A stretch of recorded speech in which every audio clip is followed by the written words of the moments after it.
The way that YouTubers structure videos is designed to entice you with a big hook like, look, I discovered how to spend next to no time while still painting like an actual god.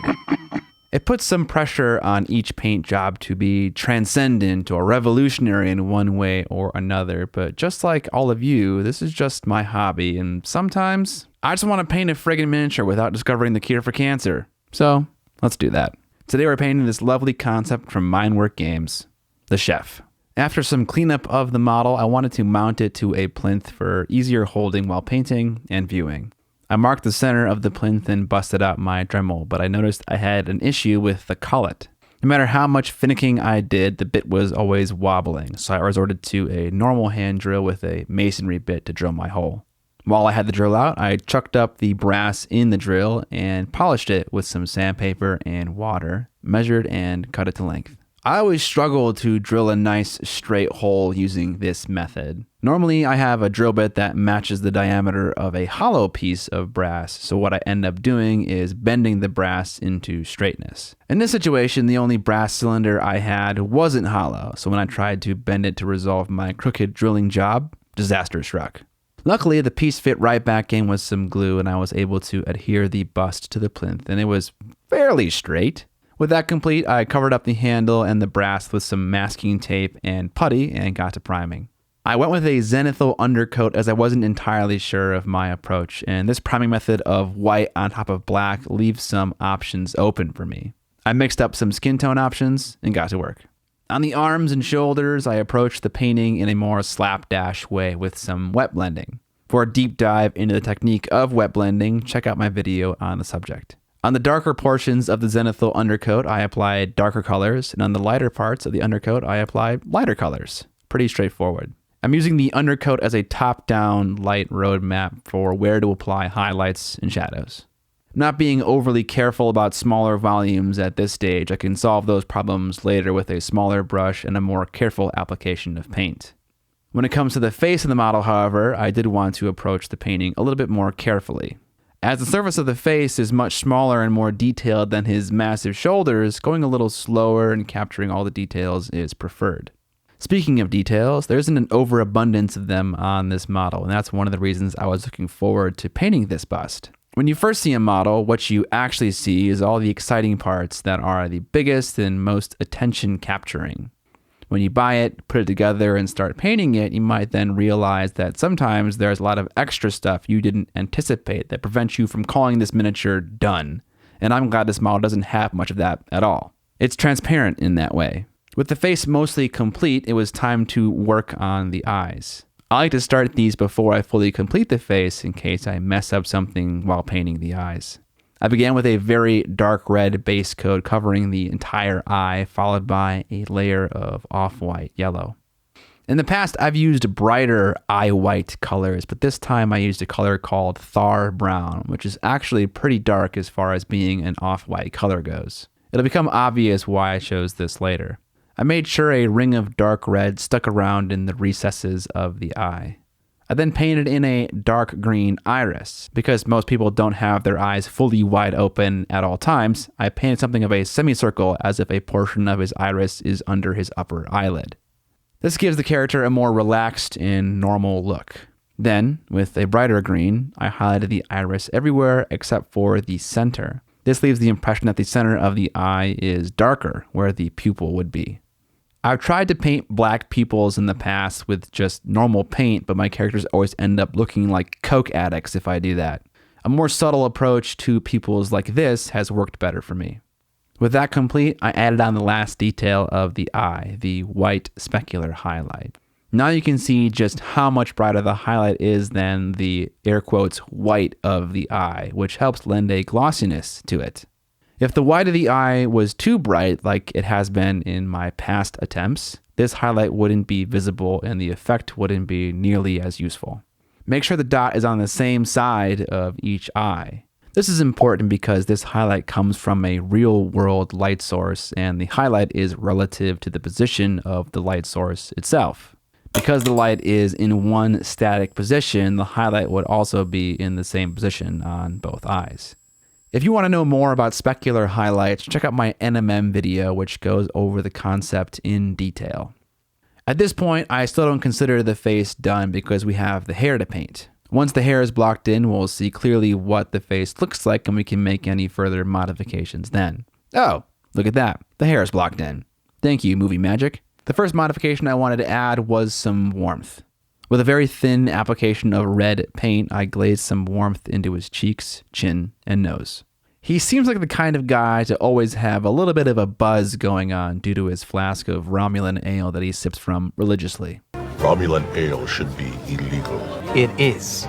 Normally, I'd say we have to be careful to not add too much red at this stage, but I think the more red, the better almost.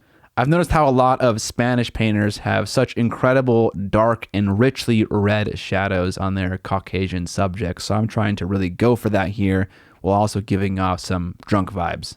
With that done, I added some stubble in a two-step process. First, I glazed the area that I would add stubble to later with some blue. Blue seems like a weird color, but it interacts with the red of the skin tone to create an almost gray color. Hair follicles at scale like this are so tiny that you wouldn't be able to see all of them. They would instead appear to be gray tinted skin, so this is a good base for our stubble. I then stippled on the brown hair color I used to block in his beard in the areas I just glazed over with blue. This creates a nicely varied, more realistic stubble. I imagine he doesn't keep his face well groomed, so some stubble seemed appropriate. One might think these decisions I'm making are creative, but to me, the model has such a story built into the sculpt already that it's making the decisions for me. In a way, the model is painting itself. Don't be afraid to stipple on some skin tone or a mixture of brown and skin tone to create a blend from skin to hair. Oftentimes, a technique like stippling benefits from many layers of variety and gradation. With some details added to the skin, we can finish the hair. In my head, I always saw this guy as a redhead. Maybe he's a Scottish immigrant to whatever port space station he ended up cooking on. Maybe his slightly drunken appearance influenced this decision because the internet has taught me that Scottish people can handle their liquor better than most and are in a semi-constant state of inebriation, or maybe I just offended the entire country of Scotland. My name is Scott. Does that make it any better? I'm basically one of you. Oh, fuck.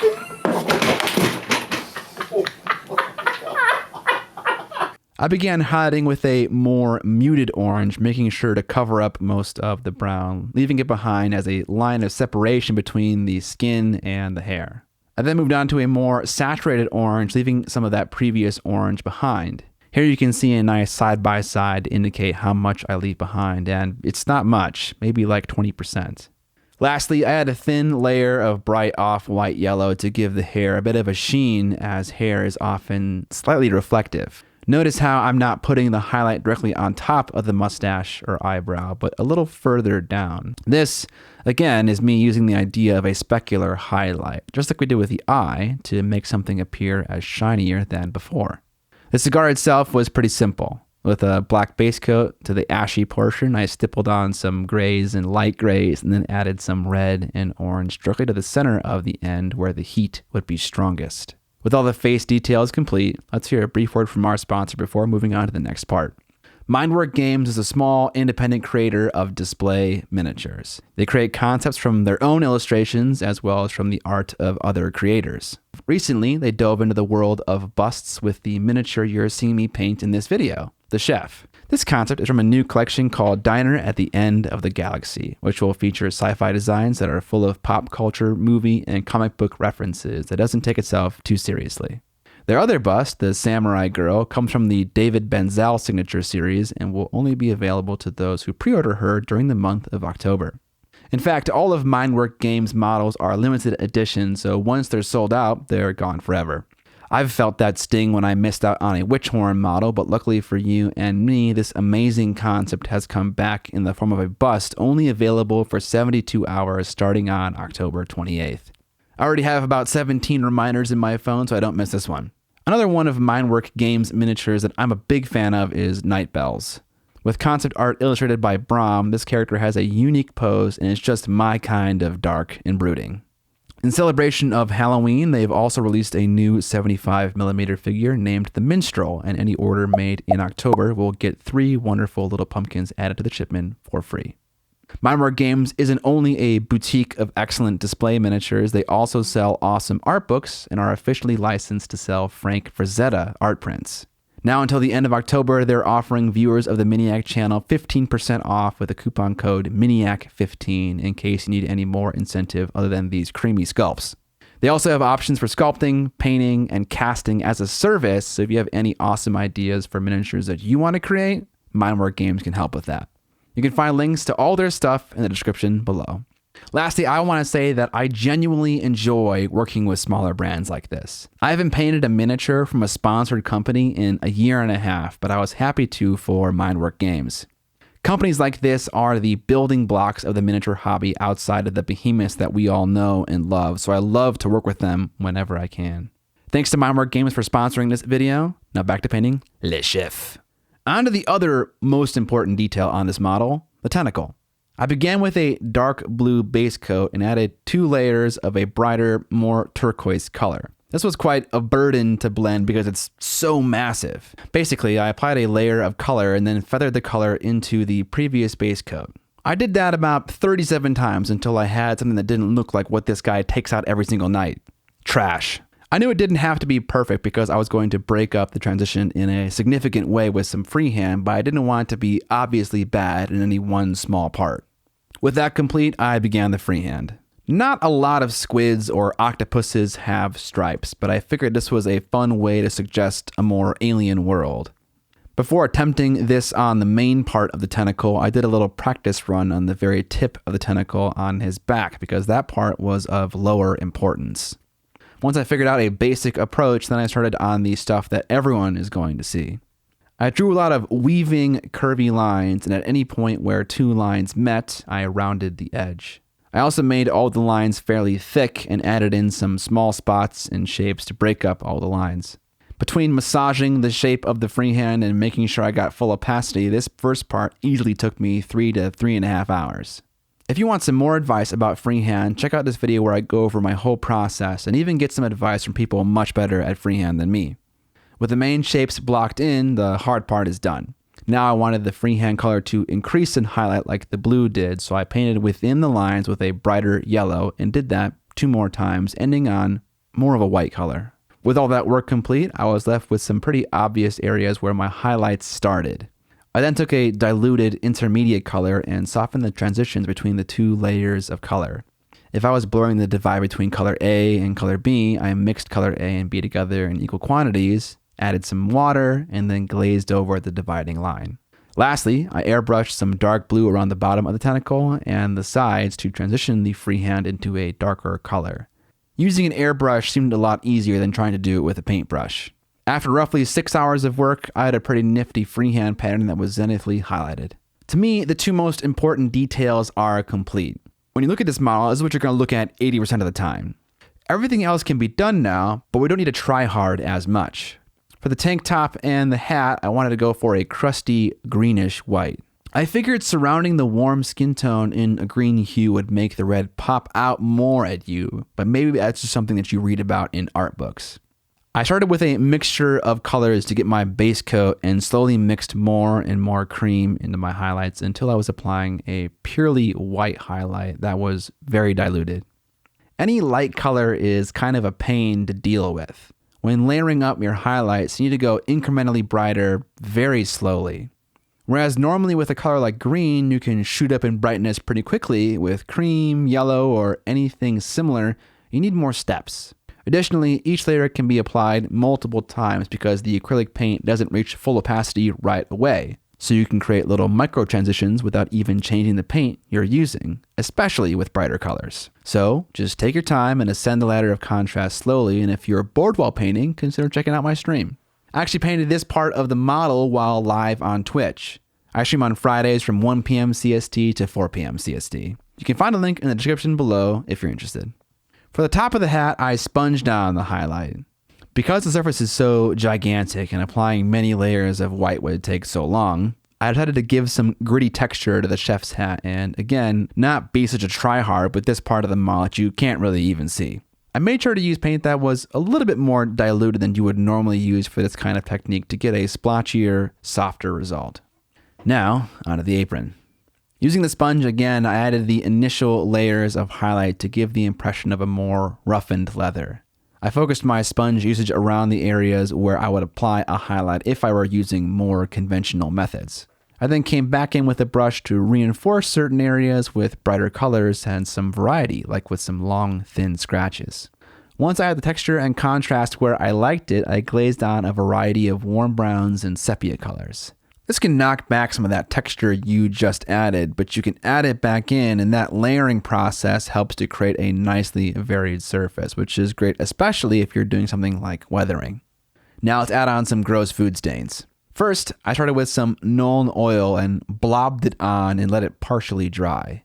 Then, before it was fully dry, I absorbed the middle portion of the paint and it left a coffee stain ring that I then added more drips of Nuln oil to. This was the glossy variety as well, so it stands out nicely on this more satin apron. After that, I dotted on some Tamiya clear orange as if it were some kind of cooking fat that accumulated from hundreds of shifts as a line cook in some terrible bar. He had some kind of repair work done to his apron, and I wanted the new material to be very different from his leather apron, so I chose a desaturated blue canvas type material. With the blue gradient down, I added a cross-hatching pattern with a sharp, thin brush to make it obvious that it was a different material than the apron. We're almost to the finish line.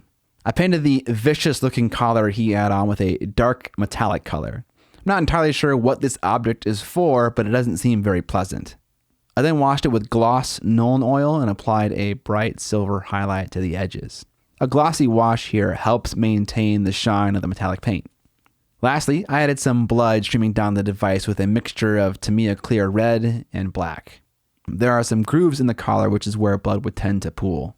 Lastly, I used a viewer suggestion during my live stream and mixed together chartreuse and uhu glue to add a nasty, sticky gore to the alien tentacle he was carrying back from the market. Let's unwrap the plinth and see how we did. This bust has character. Like I said earlier, it basically painted itself. I love how it subtly suggests the theme of sci-fi, so I try to be somewhat subtle in my sci-fi painting decisions. Aside from the highlighter goo, that's definitely turned up to 11. This was a great palette cleanser. I haven't painted a bust in a while, so I was happy to give it another shot.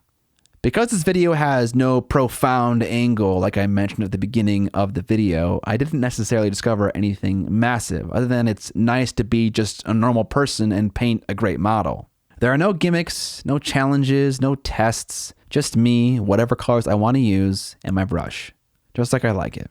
If you like display miniatures and this channel, you should sign up for my Kickstarter mailing list where I'm sending out weekly updates on Monday about the process of getting ready to launch my Kickstarter, which happens to include display models. Bet you didn't see that coming. There are a lot of moving items and it's fun to write about them all. Here's a little teaser to convince you that email isn't an outdated form of communication.